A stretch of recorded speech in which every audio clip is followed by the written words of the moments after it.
The city of Fortaleza, Brazil, is a vibrant tapestry of sun-bleached beaches and bustling streets, but in the humid darkness of a Friday night, August 5, 2005, a different kind of energy pulsed beneath the surface.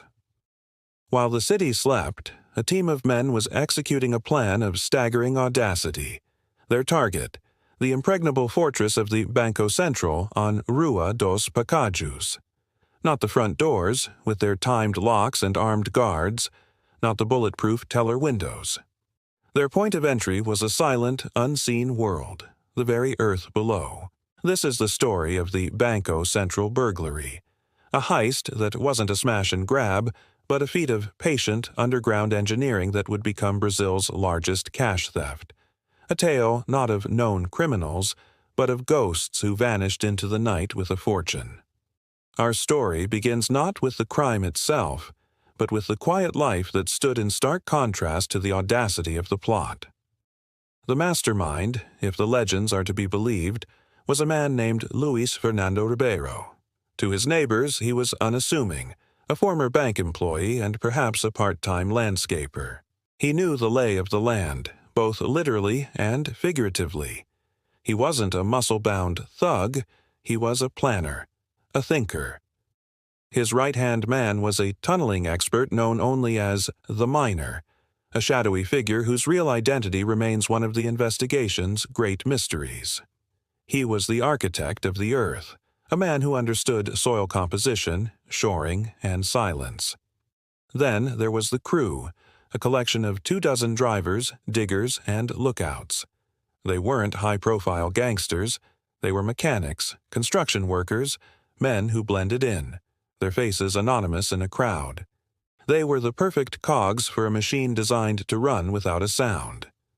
For 3 long months this machine operated in plain sight, hidden behind a facade of mundane normality.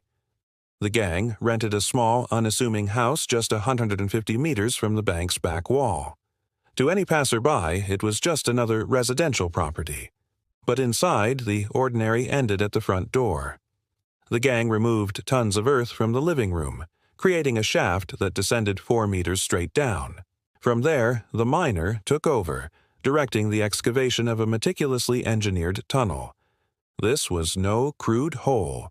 It was a feat of engineering, 78 meters long, reinforced with wooden planks and metal supports equipped with electric lighting, a rudimentary air conditioning system using plastic pipes to funnel fresh air, and even a rail cart for moving dirt and eventually the loot. The precision was breathtaking. Using a consumer-grade GPS device, they navigated through the soil, avoiding sewage lines, water pipes, and electrical conduits, their destination unwavering, the very heart of the bank's vault.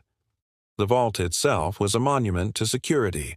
Its walls were reinforced concrete, 2 feet thick, designed to withstand explosives and drills. Its door was a complex marvel of timers and steel. The bank's managers and security personnel slept soundly, confident in this fortress.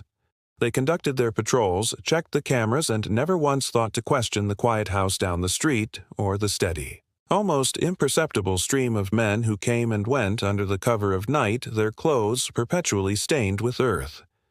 The gang worked with the discipline of a military unit. They soundproofed the house with egg cartons and foam. They scattered the excavated soil in remote locations, bit by bit. They lived double lives, returning to their families by day, descending into the earth by night. The tension of these months was a slow-burning fuse. One misplaced noise, one curious neighbor, one slip of the GPS, and the entire painstaking operation would collapse into dust. The fuse reached its end on the night of August 5th. The final obstacle was the vault floor, a solid slab of concrete. Here, the gang employed industrial-grade drills, their noise masked by the sounds of a nearby music festival, a fortuitous gift from the city itself. When they broke through, they found themselves not in the main vault chamber, but in a reinforced room containing 5 massive money containers, each the size of a coffin. They were filled with used banknotes, bills that were worn, out of circulation, and destined for destruction. They were also, as the gang knew, untraceable. Using a pulley system, they hauled the heavy containers back through the tunnel one by one, loading them into a waiting truck disguised as a landscaping vehicle. It was a clean, clinical operation. There was no violence, no confrontation. They were in and out like phantoms, leaving behind only an empty vault and a dark, gaping hole in the floor, a silent monument to their ambition. The discovery the next morning was one of pure, unadulterated disbelief. A bank guard making his rounds noticed the neat circular hole cut into the vault floor. The initial assumption was an inside job, a ridiculous fantasy. But as the reality dawned, a wave of shock and embarrassment washed over the bank and the local police. The thieves had taken 3.5 tons of cash. The initial estimate was 165 million reais.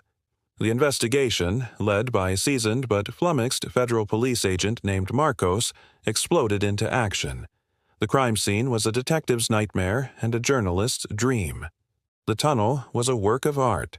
Forensics teams crawled through it, marveling at its construction.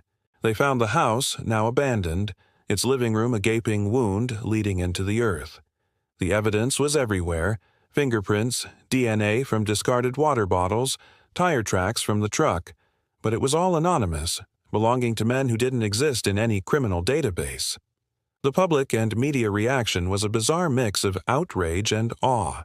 The heist was so brazen, so perfectly executed, that it captured the national imagination. The thieves were dubbed the ghosts of the tunnel. For Agent Marcos and his team, however, there was no romance in it. This was a massive blow to the financial system's perceived security. The pressure from the government and the bank was immense. The first break came from the one thing the thieves couldn't fully control: human nature. A vast fortune in cash has a gravitational pull, and soon whispers began to circulate in the shantytowns and bars of Fortaleza. People were spending, not wisely, but lavishly. A sudden influx of cash into the local economy, new cars, expensive parties, reckless gambling, drew the attention of the police.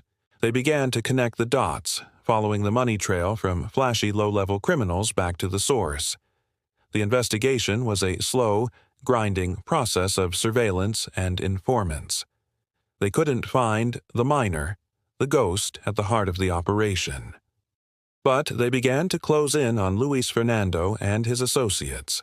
The first arrests were of the foot soldiers, the drivers and lookouts who couldn't resist the temptation of their newfound wealth. They flipped one by one, providing names and details in exchange for leniency.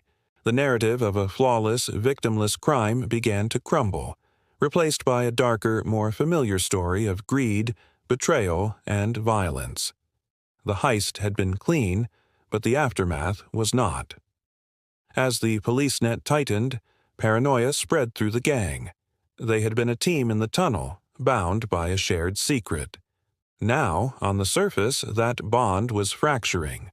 The climax of the investigation, and the story's most shocking twist, did not occur in a courtroom.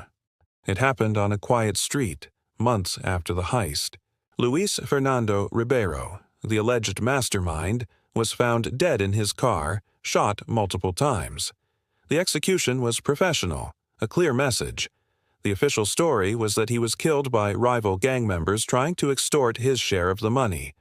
But the timing was deeply suspicious. Was it a falling out among thieves? Had someone higher up decided to tie up a loose end? His death sent a chilling ripple through the case. The one man who could have revealed the full extent of the conspiracy, the identity of the miner, and the location of the vast majority of the money, was permanently silenced. The brilliant planner had become the first major casualty of his own perfect crime. With Luis Fernando dead, the trial that followed was anticlimactic, a proceeding haunted by the absence of its main character. The remaining defendants, the foot soldiers and mid-level facilitators, sat in the dock. The evidence against them was overwhelming: forensic links to the house, financial records, and the testimony of their former accomplices. The prosecution painted a picture of a sophisticated criminal enterprise, while the defense argued their clients were mere pawns, tempted by the promise of easy money. The courtroom drama lacked the killer's confession, the dramatic reveal of the mastermind. Instead, it was a slow, methodical unveiling of a plan that was brilliant in its execution, but tragically human in its aftermath. In the end, several gang members were convicted, receiving sentences ranging from a few years to over 2 decades in prison. It was a victory for justice, but a hollow one. The real story, the complete truth, had been buried with Luis Fernando. The legacy of the Banco Central burglary is a ghost story. Of the 165 million reais stolen, only a minuscule fraction, less than 10 million, was ever recovered. The rest vanished into the underworld, funding other criminal enterprises, corrupting officials, and disappearing into offshore accounts. The miner was never identified or caught. He remains a phantom, a legend in the annals of crime, the man who literally moved heaven and earth to pull off the impossible and then walked away. The heist exposed a profound vulnerability, not just in a bank's security, but in the very idea of security itself. It proved that the most formidable walls are useless if you don't guard the ground beneath your feet. It was a crime that required no guns, only patience, intelligence, and a willingness to dig. The tunnel on Rua dos Pacajus has long since been filled with concrete, but the hole it left in the story of Fortaleza and in the history of great heists remains. It serves as a permanent, unsettling reminder that sometimes the greatest threats don't knock on the front door. They rise silently from below. The fortune was never found, because the earth, it seems, keeps its secrets better than any vault. If stories like this keep you hooked, hit subscribe for more. SEO Pack Do